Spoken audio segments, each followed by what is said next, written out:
I thank my ranking member and now recognize the gentleman from your Keystone State, Mr. Smucker, for 5 minutes. Thank you, Mr. Chairman. Good morning, Director Swagel. Appreciate your leadership at CBO and the work of your team.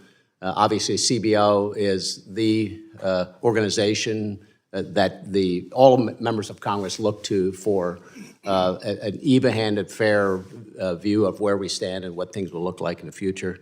And you've done, I think, a good job of fielding questions from different perspectives and providing that accurate look for members of Congress. This forecast is a 10-year forecast, which you're forecasting at the end of this 10 years will be at 116% debt to GDP, which will be a record high.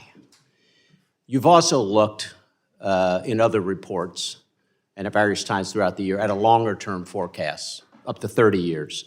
Can you explain to us what debt to GDP looks like in those forecasts at the end of a 30-year period?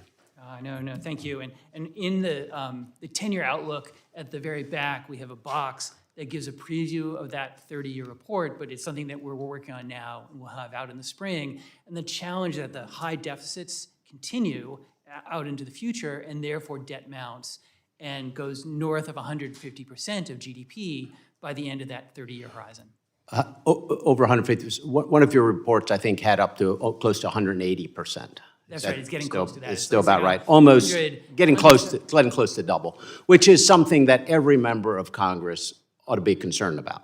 Correct? That's right. Can you tell us a little bit, like it's not sustainable, I think you've talked about that. What's a sort of a best case scenario? It's going to be rising interest rates that are going to impact the ability of the government to fund anything. And worst case scenario would be what?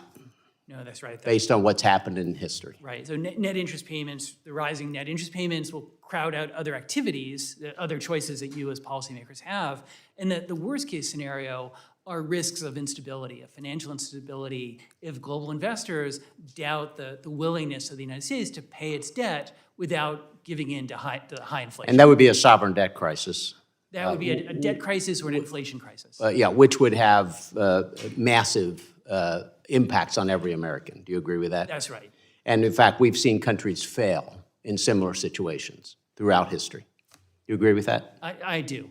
Yeah. So you're the independent voice telling every member of Congress that this is really an existential crisis to the future of the country.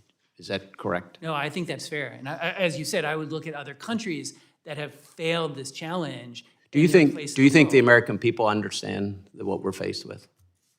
I mean, I'd like to think there's broad awareness that we face a serious problem.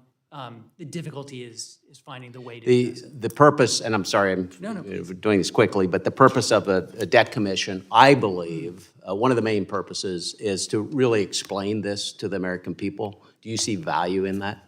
No, I do, explaining the problem and then saying here are the range of possible solutions. Yes, which is exactly what we're hoping to set out to do with the debt commission. Can you explain just for a second what your projections are? And the ranking member talked about Social Security and Medicare as being programs that have been paid into and so in some sense earned. But what will happen with those programs in less than 10 years if nothing is done? No, that's the challenge, that our projections now have the Social Security Trust Fund exhausted by the end of the budget window, and then benefits for all Americans would be reduced in a sense by more than 20%.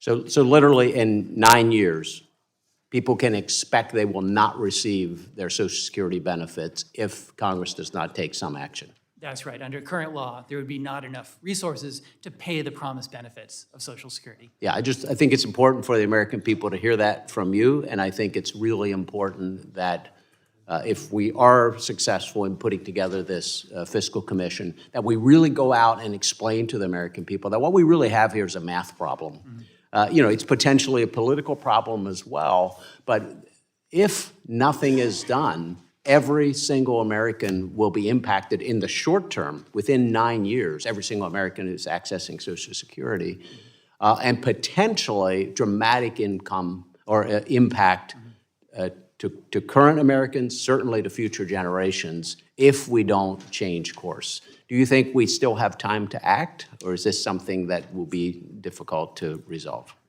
It's, the challenge is knowing when that, sort of that period of crisis comes and things could be stable, and then, interest rates spike, inflation spikes, and that's the challenge. Yeah, thank you.